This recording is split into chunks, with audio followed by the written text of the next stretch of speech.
Welcome to this 10th episode of ACE Parenting Together, Authentic, Connected, and Empathic.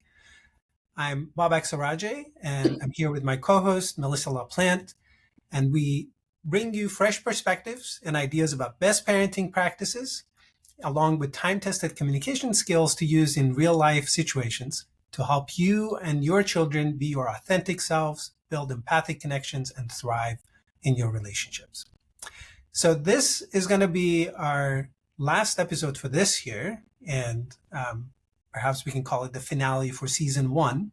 And I thought it would be a good idea to bring several of these concepts that we have talked about and under the title of 𝗂𝘂𝗵𝗶 of parenting.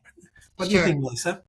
Yes, I love this idea. I cannot believe we're talking about ending a session 10 and talking about walking into a new year. I love this idea because that is the crux of why we're doing this. Yes. One of the feedbacks that I've received was that maybe in some of these examples, we were like taking it too easy on ourselves. So maybe we'll push a little harder to see, why really this method would work better or is more effective. So let's talk a little bit about what these are. So I was talking to you about how we have mentioned several practical methods and techniques like active listening and I statements and so on that can be helpful and can make parenting more effective and foster the connection between the parents and the children. But of course, those are methods that need practice. And, like any method, initially it might be not quite clear how to do them and so on. And usually when I think about method, I might feel that I'm getting, I'm like I have to follow a recipe. And the point is that these are not really recipes. They're methods to help bring some principles to the parenting and parent-child relationship. Yeah. And those principles are what we have tried to express in our podcast. For example, being authentic, being really genuine about the relationship itself, prioritizing and fostering the connection between parent and child, and also being empathic and trying to listen to understand the other side, the children, right? So I wanted to talk about those aspects a little bit. Sure. So these are principles, and even if you're not practiced or very proficient at things like active listening or our iMessages that we teach in parent effectiveness training, if you focus on these principles and maybe even use them as mantras, right? When there is a real life situation, there is, things happening in real time. It's hard to remember, okay, what am I supposed to do in this situation? There are things that can help. So for example, the question of who owns the problem can help sort out the situation. But what can also help is remembering that, this is a genuine relationship and we want to, we don't want to play a role necessarily. No. We actually want to have a real connection and real, absolutely, and a real relationship with each other. So just being honest and disclosing our feelings that honestly, it kind of leads to a more effective communication. Yeah, it's so hard for me to do just that, exactly what you're speaking of. I think, making ourselves vulnerable and confronting our kids, no matter what age, with, a problem we might have, something that's below our line of acceptance. Right. And I just, it is still that, how many years of parenting? 21. Yeah. It is still so hard for me to, let's just say I don't do it automatically because it's really hard to come, up to your child and let them know that something they're doing or saying is not okay by you. Right. And in particular, kids who are ultra sensitive, or in particular, the ultra sensitive preteens and teens, which I'm going through that with one of my kids. You don't want to push them away, so you're almost hesitant to confront something because you don't want to light the fire or wake the monster. Right. But it is so important to express how you feel, and be able to confront your kids authentically and tell them how you truly feel about something. Right. Yeah. And so, coming at it with honesty, and, instead of sort of some way of manipulating the situation, or some way of, going about the situation, or, diverting attention or something like that. But also remembering that this is a balance, right? We want to communicate the feelings that we have and disclose what we are thinking or feeling inside, without blaming the other side, right? So that's really the balance that is hard to manage For sure. in these situations. But remembering that we want to be authentic is helpful by itself. So even if we don't know anything about, or we're not very proficient about communicating with I statements or things like that, it would be helpful to start with just an honest reflection and communication of what we have. And I'm listening to you use that word authentic. And of course, you and I use that regularly because we teach parent effectiveness training, and we're involved with the program, and we use parent effectiveness training every day. When you use the word authentic, or when you say authentic, I'm picturing our listeners and people who are interested in learning about it. What do you mean by authentic? What does authentic really mean? Right. Yeah. So, the first step for me is that I have a certain feeling in this situation, right? I might be, let's say I'm bothered by something that my kid has left around, right? And we have talked about it in the past, and it's still there. And so I am bothered. So that's an honest thing about myself in this moment, right? So, now I need to think if, what I'm going to do about that. But just being clear about my own feelings is part of being honest about it, right? So if I'm talking to my child about this, so let's say I decide to talk about this, then part of my authenticity about the situation is to just disclose that feeling, that, hey, this really bothers me, that you keep leaving this stuff, say, on the counter, and then, I can also explain why it bothers me, right? So that's, again, part of that. So if I'm just trying to be honest about the situation and about my own feelings, it sort of naturally lends itself to authentic expressions of disclosing my own inner thoughts and feelings, right? Instead of blaming the other side. So I don't go into it with, oh, you always do this and you want to, make my life hard, or, things of that sort, which are blaming and shaming, or preaching or moralizing, or all of the other things that become roadblocks to communication. The only thing I'm trying to do in that moment is to just disclose this feeling. And once I have done it, then part of being authentic again is to just step back, right? So I'm done with my part. Correct. And now I can shift to being, the other parts of the ACE, right? So connection. So I don't want to really damage this connection. That's really important. So whatever I decide to do, I need to keep that in mind and prioritize that connection. But also, if the other person has some feelings about the situation, or they're trying, or maybe there is some resistance, or there's, some pushback, then being empathic, right? So that's the E part. So just listening to the other side and giving them a chance to also express themselves and be understood about the situation. Yep. Yeah. And I think it's in the moment, like you had said, it's really hard to absolutely go through all of those processes that we were just talking about. But, essentially what we're saying is that we don't want to be falsely unaccepting of something or falsely accepting of something to either, Right. Form a united front with our partner or spouse, or because everybody else seems to have a problem with it. Other parents have it, so why shouldn't I, right? Right. And so that's also a very huge part of authentic parenting, That's right. because it's very personal to your family unit, and what your family unit values. And that's where parenting gets hard. Yeah. In particular, when it's talking about, values and passing our values Exactly. That's onto right. our kids.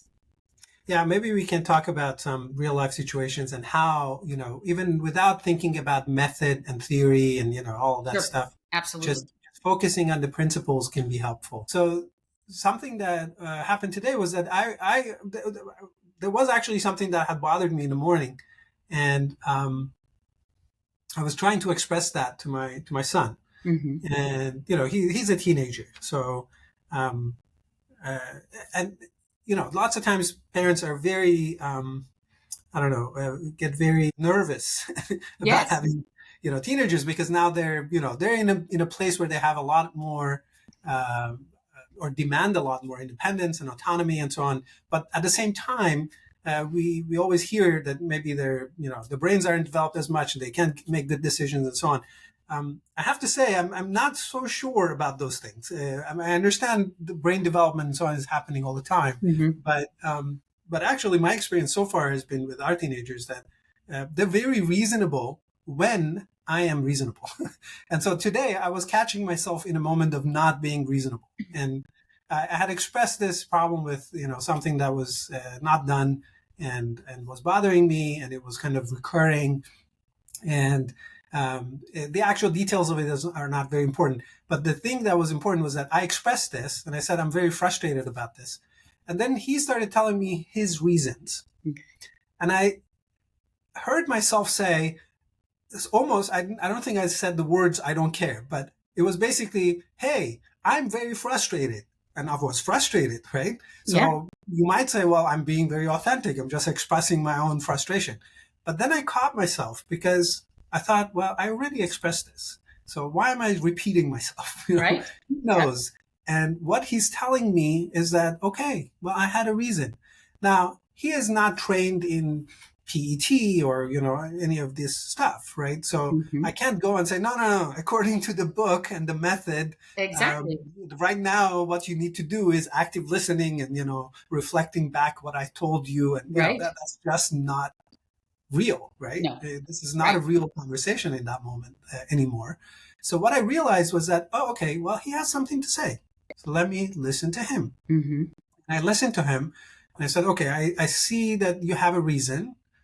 And I'm happy that you're trying to explain that to me. I don't really care why this is happening, because that is somehow, your way of dealing with your information, your phone, stuff like that. Mm-hmm. But I still am very frustrated when this keeps happening. Yeah. And that moment, so I noticed that when I actually listened to him, he just, he took it a notch down. But before that, I was trying to push my own thing and saying, I'm frustrated. It's kind of like, you got to do something about this, man. Yes. And Yep. he was like, he was getting ratcheted up, right? Because he was like, but I have a reason. Right. Exactly. Like, okay, right. Yep. Yeah, okay, let me listen to your reason. Yep. And so that, shift, that's going from, okay, I have something to express. So, that's my authentic expression and so on. Also, you have something to express. And so I need to listen to you. And that's the empathic part, right? And to understand that, and something we have talked about, for example, the difference between empathy and sympathy and so on. I saw this picture meme on social media, and it was very nice because it said, there are different levels of listening. And so empathic listening is really listening to not just what is being said, but also what is not being said, right? So that's the feelings, whatever is in the interior experience, right? And you want to be able to listen to those things. And so then we had a nice conversation. And once both sides had been, heard and understood and expressed, then it was like, okay, so you understand my problem and I understand your reasons. Yep. And we will see what happens next, right? So maybe it will keep happening, maybe it will not, but at least we had a nice conversation to understand each other. Correct. What comes to mind when I listen to you in the moment, it's messy, right? Yes, exactly. You felt yourself wanting to push your agenda and, and, Exactly. but what comes to mind with that is, parenting bravely is a term I really like to when I'm working with parents and reminding them that it's not parenting with power. It's parenting bravely in the sense that confrontation, going to your child and expressing your needs or your issues, your concerns, your problems with a behavior or something they do or done, that's parenting bravely, because when we approach our kids with a sense of fear of disturbing the relationship and disturbing the peace, Right. that's actually taking us away from connecting with our kids. Yes. Because like you said, then it opened up this conversation that you might not have had. Let's take the situation, Right. for example, missing assignments. Yes. Yes. So this is real life. Okay. And of course, you're going to address this differently based on where that child is educationally and age wise. Okay. Mm-hmm. Historically with my kids, when assignments have been missed, the teachers will communicate with you. You're Mm-hmm. working with your child. You remind them to finish, right? You go through your checklist. But now, at this age, my son is in high school, is in his first year of high school. And he has a tendency, because he does very well and school comes very easily. Mm-hmm. But that has not helped to exercise his work ethic. And so Yeah. he tends to just get away with the bare minimum because he knows he'll do well on the test, so far as to not turn in assignments, right? Yeah. Now, he's in high school. This is his responsibility, right? Right. I'm not checking up on his work. That's not my job. Do I want to? You bet. But I don't. However, the marking system, the grading system, alerts my husband and I when there are missed assignments or if the grade slips below a certain, right. I think it's if it goes below a C, something like that. But anyway, we get notified. I'm thankful because I'm not going to check every day. And so we've had some missed assignments. I don't want to check up on him. Yeah. In the sense that that's not my job.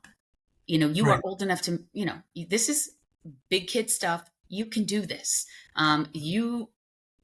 Everything is online. You don't have to write down your assignments because you can triple check them. You don't have to remember anything.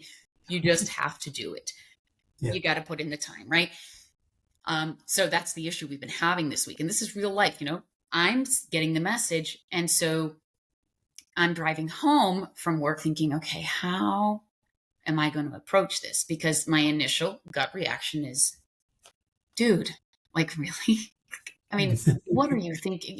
What are you doing? Come on, and so, but I know that he's very explosive with his emotions, as most typical teens are. And I didn't want that because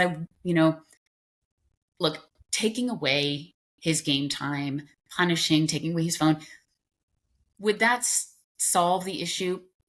Temporarily, yeah, because he would want his phone back or he would want game time back, right?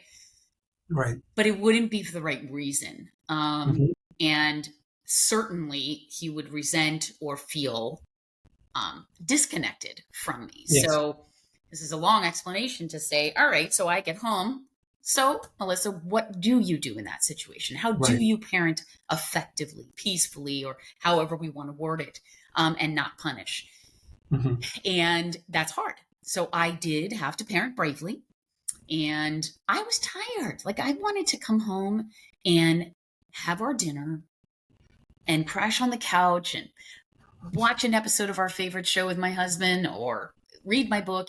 I was tired, but I knew I had to parent bravely in the sense that it was bothering me and I had to say something, because that's how effective parenting is going to work, because it is tangibly affecting me. I'm getting emails. That's where I draw the line, right? Right. So I pulled up his account and I set it in front of us at the table. And I said, I'm concerned because I'm getting emails, which tells me there's assignments missing and I have to approach you because that's the alert I'm getting. And so I'm not here, and immediately he goes into the, Mom, please do not lecture me. I mean, literally that's what he said. Do not lecture me. And I have, even though he knows that's not the type of parenting I'm going to use, that's their go-to. It's just natural. Yeah. And I had to explain to him, this is not about lecturing. I need to hear from you an explanation. Maybe there isn't even one. It's okay if you tell me I didn't do them. I'm not doing well with remembering. I'm forgetting, but that's okay too. I just need to know what is going on. If we don't talk about this, I don't get a chance to tell you that I don't want those emails. Right. And there's only one way to fix those emails, right? And so again, I could have come home and just simply said, turn in your phone until every single one of those zeros is replaced with a grade. You can say goodbye to your phone. That would, and in particular with my son, has super big emotions, right? And it would have turned into a battle of wills, screaming, and just, we wouldn't have gotten anywhere. And so what I was able to do is connect with him. Now I have communicated my concerns and why it's affected me and why I am upset and affected. Now it is his responsibility to take it from there. So then what do you do this week if you get an email? Well, okay. Then we have to revisit that conversation again. And I need to again confront, maybe at that point, that's when we go together and talk with that teacher or the guidance. And, maybe there are easier ways to help you get through the homework part of it, or, getting it done during your study hall, whatever it is. But for now, I'm giving him the information. He has to take ownership of that in order for it to be fixed and addressed on my end. Right. Yeah. So I like the way that you brought the word connection when you said, I could have gone and, implemented some consequence or punishment, taking the phone away and so on. And that's basically exerting the force and, the authority of parenting to control the behavior, right? So, and say, you got to do this. This is how you need to behave. You need to turn in those assignments, and that's it. Right. And of course, as you've said, in a sense that works in terms of achieving this particular goal, right? Yep. And when you say it's not for the right reasons, it's because, well, does this really foster accountability and responsibility and things like that? I don't think so. I mean, just imagine how we would feel like if I had some work that was piling up and say my boss came in or my spouse came in and said, nope, give me your phone and, you got to go clean the gutters right now. It just is not respectful. Now, you might say, well, okay, lots of adult relationships are like that and people behave like that, but the response is that it's not good. It just doesn't feel good. This is not good. That creates additional problems. It strains the relationship and the connection. and it cannot really continue very well that way. Yeah. And so instead, you focus on the connection and say, okay, I have expressed to you my concern, right? And now that means that, of course, you have rights to express your concerns.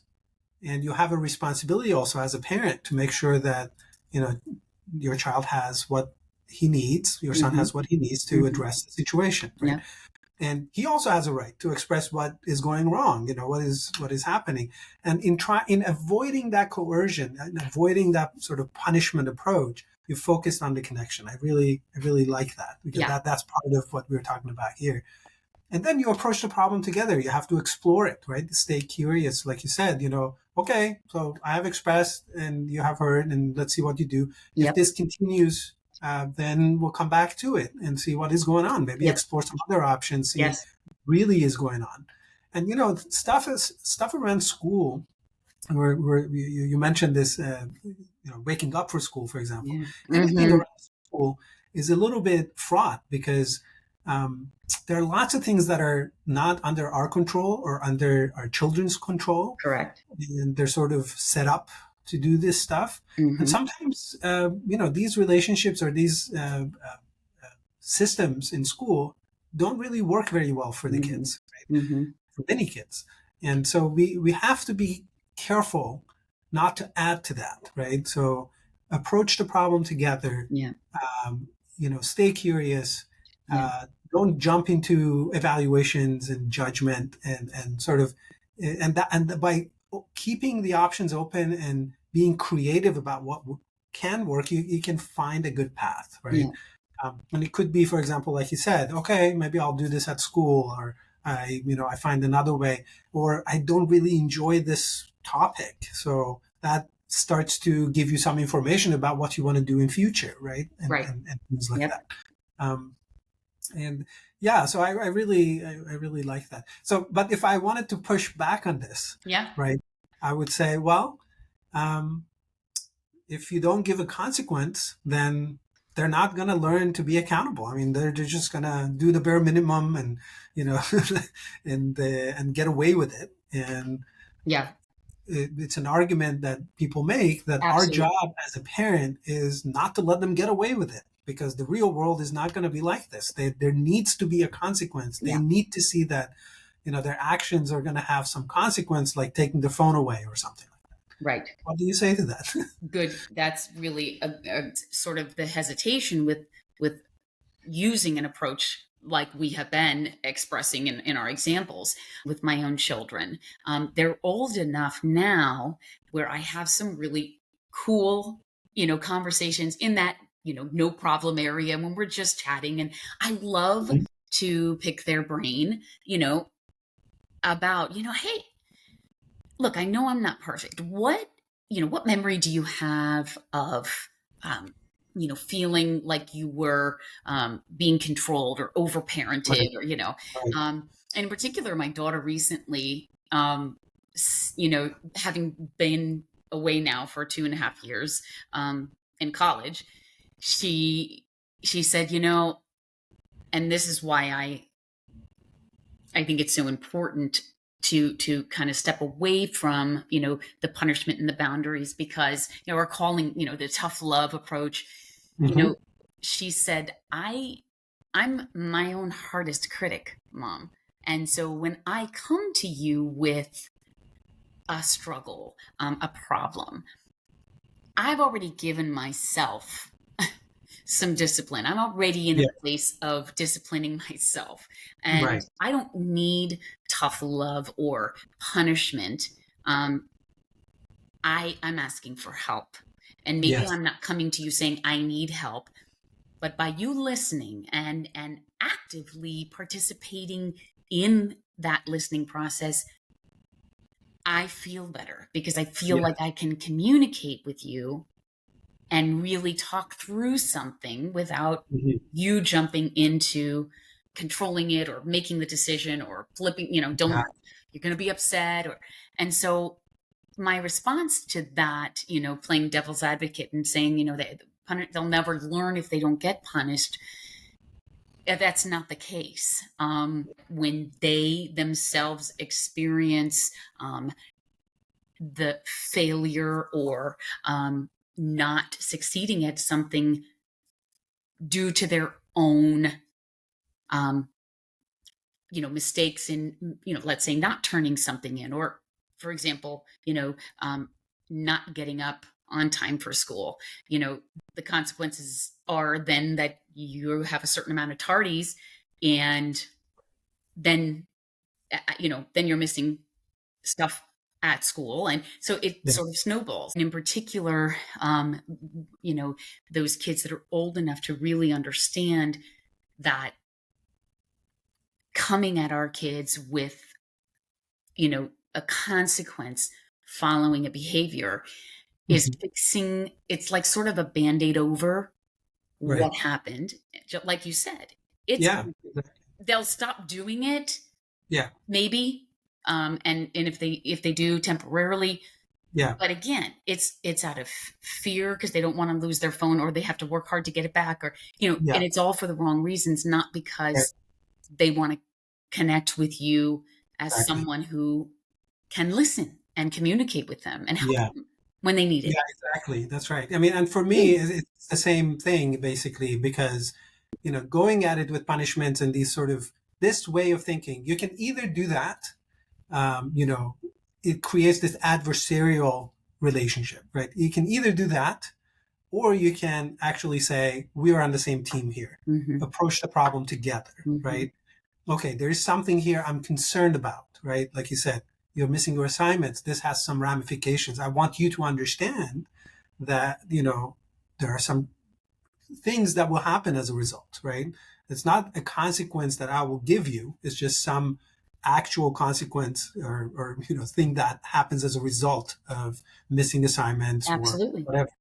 But if we approach it together, first of all, we strengthen our connection, right? And that's really important because, like you said, later on as kids get older, your daughter is in college, they will still come back to you for help, for thinking about situations together and so on. And that is what I want. So, it's about what relationship we really want going forward, right?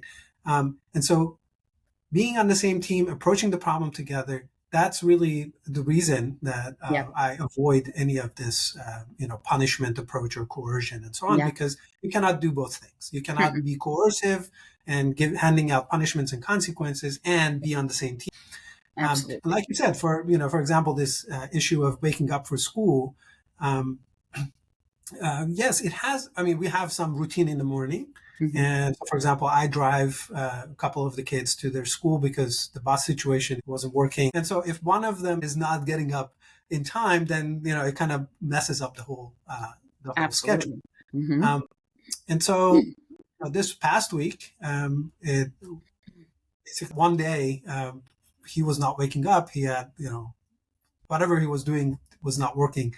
And so it was like a couple minutes before we had to leave. And I just knocked on his door and said, hey, I just want to make sure you're awake.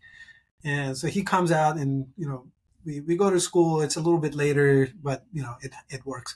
And I really just was thinking, okay, what should I do? Like, okay, I can go on my pedestal and, absolutely moralize and preach and so on, or express my own problem. But, we have talked about this in the past.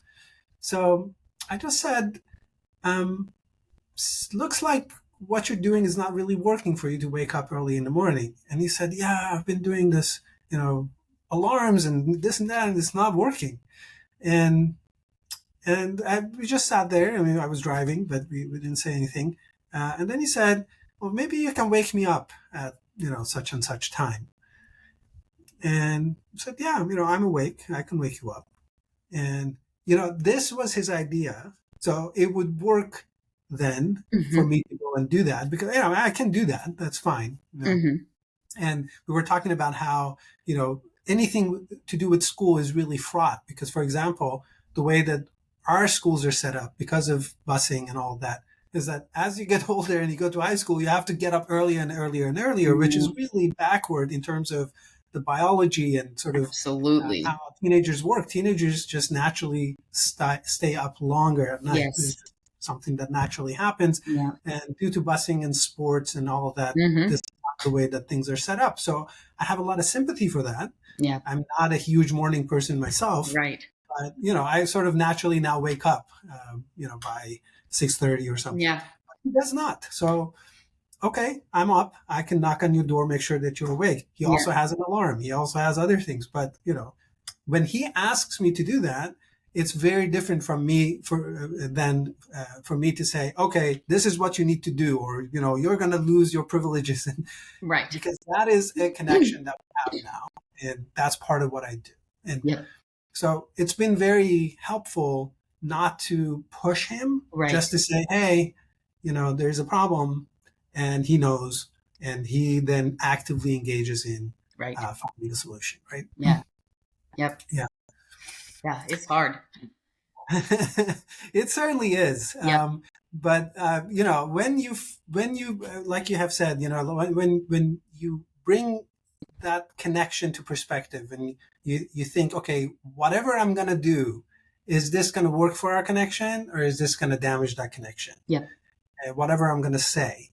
And that is something that can put a lot of things in perspective. Yeah. Because, punishing and whatever really does damage the trust and the connection. Yes, it does. Whereas, authentically expressing yourself, but also empathically listening to the other side can actually strengthen that connection. Yep. I totally agree. Yep. All right. This is our last episode for this year. And hopefully we'll come back next year with more. Yep. All right. I can't wait. Me too. All right. Well, thank you for listening to this final episode of season 1 of Ace Parenting Together. We have been working to bring you content on best parenting practices that's worth your time and adds not to the noise, but to the signal. Please let us know what you think and what you want to hear on this podcast. All questions about parenting and thinking through real life situations are welcome. See you in the new year. See you in the new year. Looking forward to it. Happy parenting.